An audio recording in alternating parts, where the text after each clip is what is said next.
into First Take. Appreciate you starting your week with us alongside Skip Bayless. I'm Molly Karam. Stephen A. joins us from New York City. Gentlemen, I hope you both had a wonderful weekend. Good morning. Good morning. Good morning. How y'all doing? Good. Let's get to it. We have a lot to get into. Coming up, Grammy Award-winning rapper and friend of the program, Lil Wayne, will join the desk. Looking forward to him debating the guys, getting into some hot topics. But first, we kick things off in Green Bay, where Packers wide receiver Jordy Nelson left Sunday's game against the Steelers with what the team fears is a torn ACL. Nelson is having an MRI that will determine the extent of the injury. Coach Mike McCarthy said he's waiting for the test results once they get back to Green Bay. Since 2011, Aaron Rodgers has been targeted Nelson more than any other Packers receiver, and the two have combined for 39 touchdowns, the third most of any quarterback-wide receiver duo over that span. Here's Rodgers. It's difficult to lose a guy like that in a meaningless game. Well, we just heard Aaron there, Stephen A. On a scale of 1 to 10, how big of a blow is Nelson's injury for the Packers? Well, it's a devastating blow. I think on a scale of 1 to 10, it's about a 9, to be quite honest with you. I mean, this is a guy that caught about, what is it, about 98 receptions for 1,519 yards last year. We showed how many times he's been targeted by Aaron Rodgers. We know that Randall Cobb is there along with others, but at the end of the day, Jordy Nelson has been his #1 offensive option as a quarterback. So when you look at Aaron Rodgers, the greatness that he displays, the bad man that he is, the things that he's capable of, we all know this to be true, but there's no way to get around it. If you're a quarterback and you are devastated by losing your #1 weapon, that could be an incredibly debilitating thing for the Green Bay Packers. He's #1 for a reason. He's Aaron Rodgers' #1 target for a reason. Even though Randall Cobb can admirably fill in to some degree in terms of playing that role, transitioning to #1, it's not going to be the same when he doesn't have Jordy Nelson on the other side as a wideout to feed off of. So I think this is a devastating blow for the Green Bay Packers. I don't think it's enough to limit them from getting to the playoffs, but I do think it's enough to get in the way of their Super Bowl aspirations. Wow. I am shocked you went to 9. I was trying to predict in my head where you might go. I thought you might go 1 because of that bad man that is Aaron Rodgers. I thought maybe you'd just say, hey, it's Aaron Rodgers. He'll make anybody a star. He can make do with Davante Adams, whoever else it is at #1. But I never say that about anybody in football, because the bottom line is that you can only throw it. An individual has to get open. If they can't get open, it doesn't matter. Well, I'm not going to back off what I wrote down on my paper here. I'm going to go to an 8 because I do have two counts of respect for Aaron Rodgers. I do think he'll be pretty great, but maybe not that great without this guy. And my bottom line to this discussion is the Green Bay Packers with Jordy Nelson should have been the favorites to win the NFC, even though I still love my Dallas Cowboys chances. But I would give you they should be the on-paper favorites with Jordy. Without him, they're still going to make the playoffs. But they cannot win the NFC without Jordy Nelson. That's just me. That's my bottom line to this discussion, because Jordy Nelson had a wavelength connection with this quarterback, a trust factor, a rapport that I'm not sure I see anywhere else in the league. I sometimes see it with Romo and Jason Witten, but obviously Jason Witten isn't the game breaker that Jordy Nelson is, because Stephen A., last year, Jordy Nelson was tied for the lead in the NFL with catches over 40-plus yards. He had 7. Those are game-breaking catches, and I can remember a bunch of them that cost me in games I was rooting against Jordy Nelson. You pointed out the 98 catches. That was a career high last year, and he was targeted the 4th most times in the NFL by his quarterback, Aaron Rodgers. So clearly, the trust factor, it's just going to be gone, because, to me, I like Davante Adams. I like his talent. I could even argue he has #1 receiver talent. I'm not sure about the intangibles. I'm not sure about him catching the pass at the moment. He seems to drop too many balls to me. And yet, last year in the shadows, as the #3, the third wheel receiver, I thought Davante Adams was really good because he could thrive in the shadows. Well, if he's now the #1 receiver, the #1 wideout, because to me, Randall Cobb is a 5'10" slot receiver. That's where he's going to do his most damage. So can Davante Adams carry this team as the #1 receiver? How will he respond to double teams, to pressure, to expectations that he's never felt before as a second-round draft pick just a year ago? Obviously, he was a rookie last year. I don't know, but I don't love it. And I look down the line, that Ty Montgomery they just rave about, and there's one other X factor here, Stephen A., that I'll throw at you. I don't know if you remember Jared Abbrederis when he was at Wisconsin, but I loved him. Yeah, I just loved him. He's a guy who knows how to play. Aaron Rodgers has raved about him. Mike McCarthy has raved about him. Unfortunately, he tore up his knee early last camp, so he missed all last year. Then he got a concussion, and he's had a history of concussion issues back to his days at Wisconsin, the first camp practice this year, and he's still fighting with that. So I don't know, but because he ran a 4.5 40 at the combine and is a bigger receiver, I think he could not be Jordy Nelson, but help fill that void if he could ever get healthy. But still, is it enough filling of the void to get them over the top in the NFC? I don't think so. I think this is a huge damaging blow to their ultimate goal of getting back to a Super Bowl. Yeah, we agree. No question.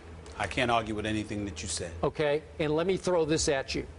This is a pet peeve of mine, and I used to be the other way around, but I used to wonder how college football can get away with having 0 preseason games. They just throw their players out there cold into game #1, and as we know, some teams, speaking of Wisconsin, is going to play Alabama in the opening game, but they have no preseason work at all against anyone other than themselves.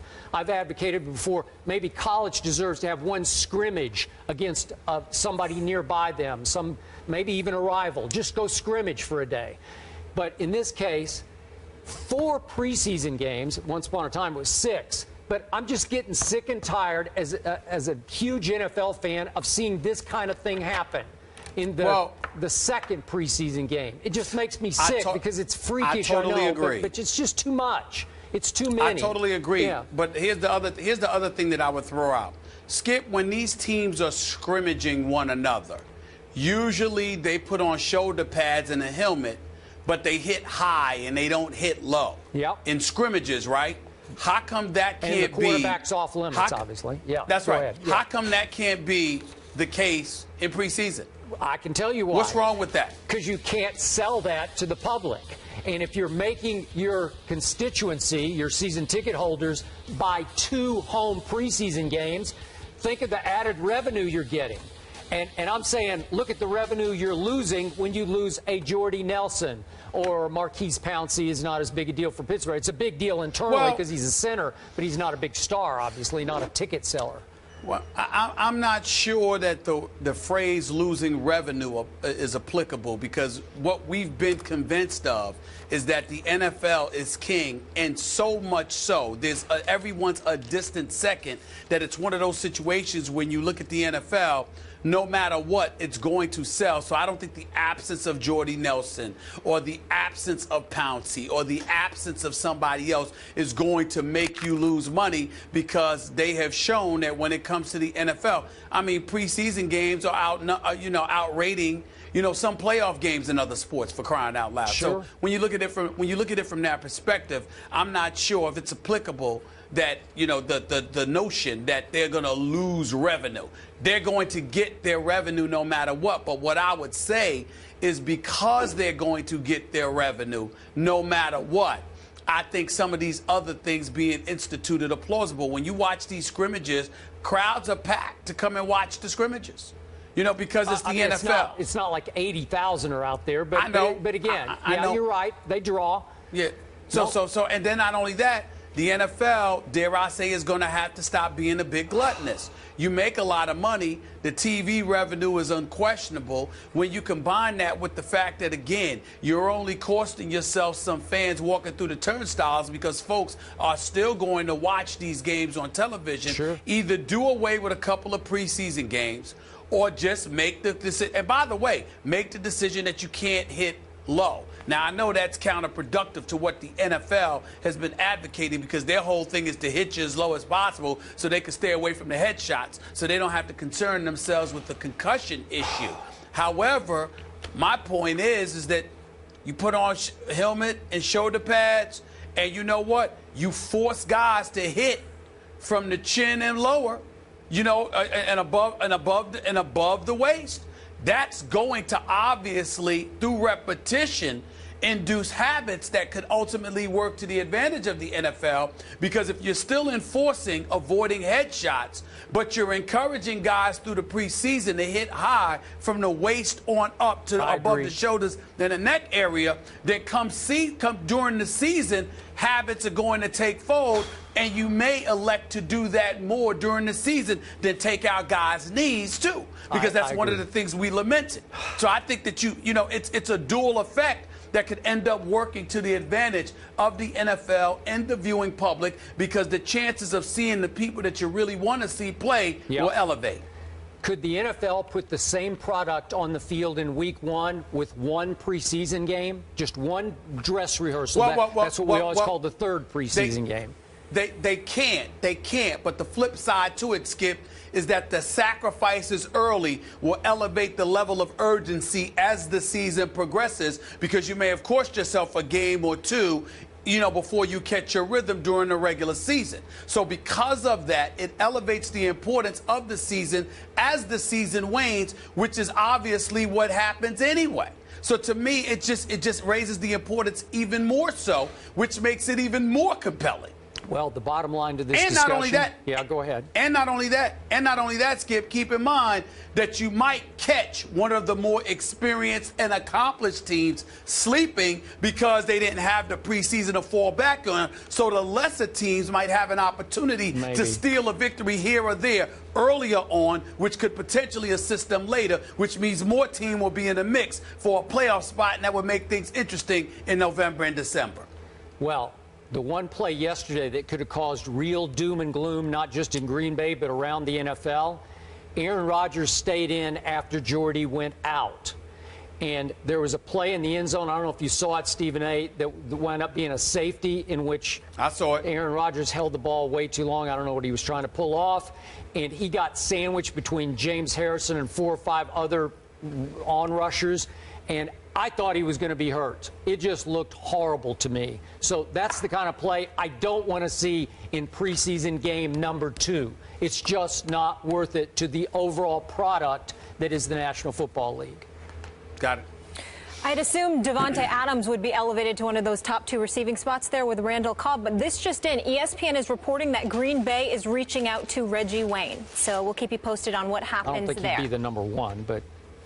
Someone else there with Ty Montgomery and some of those other guys. He just took a physical in New England, so maybe he's going to go to the highest bidder now. We'll see. We do know they like those 3 receiver sets as well. So, at the 2014 NFC Rookie Symposium, guest speaker Chris Carter of ESPN talked to players about having a fall guy in your crew. The video was brought to light after a recent ESPN The Magazine interview with former 49er Chris Borland. An ESPN spokesperson said, "We completely disagree with Chris